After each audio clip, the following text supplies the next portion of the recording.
Assalamualaikum warahmatullahi wabarakatuh. Sebelumnya perkenalkan saya Siti Masitoh NPM 20103050666 dari kelas Biologi 4.01 akan mempresentasikan mengenai Project Based Learning saya yang berjudul Perencanaan Sistem Pengelolaan Sampah untuk mendukung peningkatan industri kreatif di sekitar kawasan wisata Candi Borobudur sesuai dengan Peraturan Daerah Kabupaten Magelang Nomor 7 Tahun 2017. Yang pertama yaitu abstrak, berisi tujuan penelitian. Tujuan penelitian ini dilakukan yaitu untuk menjelaskan bagaimana strategi sistem pengelolaan sampah untuk mendukung peningkatan omset industri kreatif di kawasan wisata Candi Borobudur. Metode penelitian yang digunakan adalah penelitian dengan pendekatan deskriptif kualitatif, yaitu dengan data kualitatif yang kemudian dianalisis untuk ditarik kesimpulan. Dalam penelitian ini, penulis mendeskripsikan langsung kondisi ekonomi dan sampah di daerah wisata Borobudur, lalu memberikan kesimpulan berupa gagasan solutif yang berupa pemanfaatan sampah untuk dijadikan barang yang ekonomis. Cara pengumpulan datanya yaitu melalui kajian literatur seperti jurnal dan observasi terhadap objek penelitian. Setelah didapatkan hasil penelitian, maka dapat disimpulkan bahwa strategi pengembangan industri kreatif pengolahan limbah sampah untuk mendukung peningkatan omset industri kreatif di sekitar Candi Borobudur yaitu konsentrasi melalui integrasi horizontal yang artinya strategi yang diterapkan didesain untuk memperluas kegiatan usaha dan meningkatkan jenis produk yang kreatif dan inovatif dengan tujuan untuk mencapai penjualan maupun profit yang baik dengan cara pengembangan pasar, pengembangan produk, dan penetrasi pasar. Bab selanjutnya yaitu pendahuluan. Permasalahan sampah tidak hanya terjadi di daerah yang padat penduduknya, melainkan juga di daerah kawasan wisata. Tumpukan sampah di kawasan wisata, contohnya yaitu di kawasan Candi Borobudur, disebabkan oleh banyaknya wisatawan yang berkunjung ke Candi Borobudur dan aktivitas yang mereka lakukan. Sudah banyak disediakan tempat sampah, namun masih banyak orang yang membuang sampah sembarangan. Menurut survei yang dilakukan oleh United Nations Environment Program, para wisatawan rata-rata menghasilkan sampah 6 kali lebih banyak saat mengunjungi tempat wisata. Hal inilah yang menyebabkan meningkatnya jumlah sampah sesuai dengan banyaknya kunjungan wisatawan ke destinasi wisata. Saat ini pengelolaan sampah di daerah Magelang masih tergolong krisis. Daerah Borobudur menjadi salah satu daerah penyumbang sampah dengan jumlah yang besar. Padahal diketahui bahwa pada tahun 2019 hal tersebut karena Candi Borobudur sebagai tujuan pariwisata mampu mendatangkan 3.989.839 wisatawan yang terdiri dari 3.747.757 wisatawan domestik dan 242.082 wisatawan mancanegara. Nah, bisa dibayangkan seberapa banyak sampah yang dihasilkan oleh para wisatawan tersebut. Oleh karena itu, perlu adanya program pemberdayaan sampah di kawasan wisata agar dapat meminimalisir sampah yang terbuang.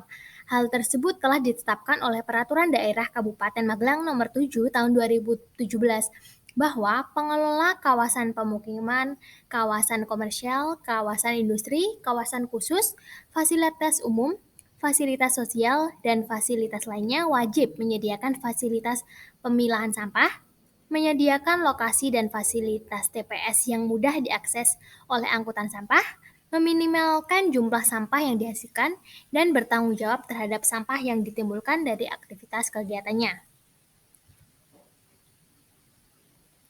Nah, selanjutnya, ekonomi kreatif merupakan sebuah konsep di era ekonomi baru yang memfokuskan informasi dan kreativitas dengan mengandalkan ide dan pengetahuan dari sumber daya manusia sebagai faktor produksi yang utama dalam kegiatan ekonomi. Di Indonesia, ekonomi kreatif mulai diakui memiliki peran yang sangat strategis dalam pembangunan ekonomi dan pengembangan bisnis. Oleh karena itu, perlu adanya program yang diharapkan dapat meningkatkan omset masyarakat di kawasan Candi Borobudur dengan meningkatkan daya saing produk-produk Indonesia di pasar domestik maupun pasar internasional. Nah, melalui latar belakang yang telah dikemukakan, yang menjadi dasar pemikiran dari peneliti adalah apabila dengan disertai kreativitas masyarakat, Sampah yang merupakan barang tidak berguna dapat diproduksi menjadi kerajinan yang bermanfaat dan mempunyai nilai jual. Bagaimana produksi kerajinan sampah ini dijalankan dan bagaimana produksi kerajinan sampah ini dapat mempengaruhi keberdayaan ekonomi komunikasi di kawasan Candi Borobudur. Selanjutnya adalah metode penelitian strategi pengembangan sistem pengelolaan sampah untuk mendukung peningkatan industri kreatif di sekitar kawasan wisata Candi Borobudur ini menggunakan pendekatan deskriptif kualitatif, yaitu dengan data kualitatif yang kemudian dianalisis untuk ditarik kesimpulan.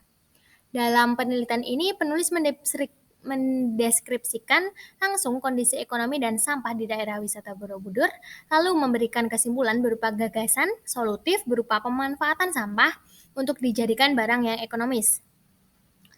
Menurut Sugiono sendiri, metode penelitian kualitatif merupakan metode penelitian yang berlandaskan pada filsafat positivisme yang digunakan untuk meneliti pada kondisi objek yang alamiah, di mana penelitian adalah sebagai instrumen kunci. Pengambilan sampel sumber data dilakukan secara purposif dan snowball. Teknik pengumpulan data dengan triangulasi, analisis data bersifat kualitatif dan hasil penelitian kualitatif lebih menekankan makna daripada generalisasi. Selanjutnya yaitu hasil dan pembahasan. Di daerah kawasan wisata Candi Borobudur ini tentu banyak ditemukan sampah.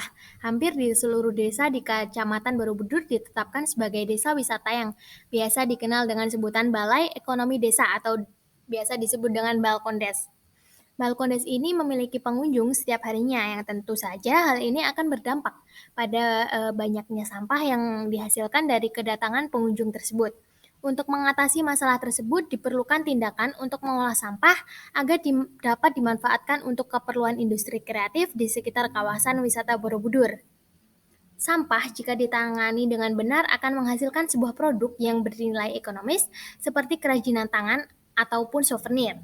Omset yang dihasilkan dari produk kerajinan dan souvenir tersebut dapat digunakan untuk meningkatkan populasi industri kreatif di kawasan wisata Borobudur. Hal ini sejalan dengan potensi wisata yang ada di Balai Ekonomi Desa.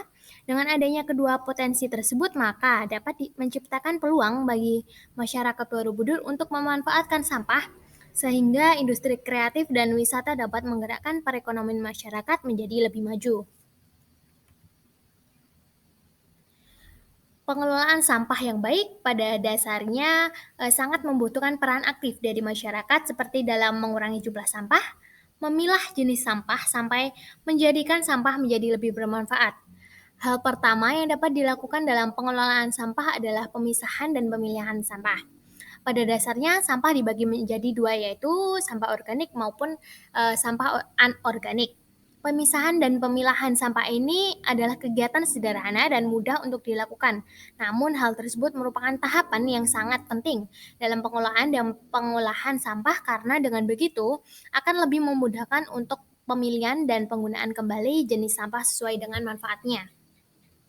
Selain itu, yang dapat dilakukan terhadap kedua jenis sampah tersebut ialah berbeda. Pada sampah organik, misalnya dapat diolah menjadi kompos. Pembuatan kompos tersebut dapat mengurangi jumlah sampah organik. Lalu pada sampah anorganik dapat dilakukan dengan metode 3R, yaitu reduce, reuse, dan recycle, yaitu mengurangi jumlah sampah, menggunakan kembali barang yang telah dipakai, dan mendaur ulang barang yang telah dipakai dan sudah tidak dipakai. Pemanfaatan sampah daur ulang sampah anorganik dapat digunakan untuk membuat dan menghasilkan produk yang baru, kreatif, serta bernilai jual.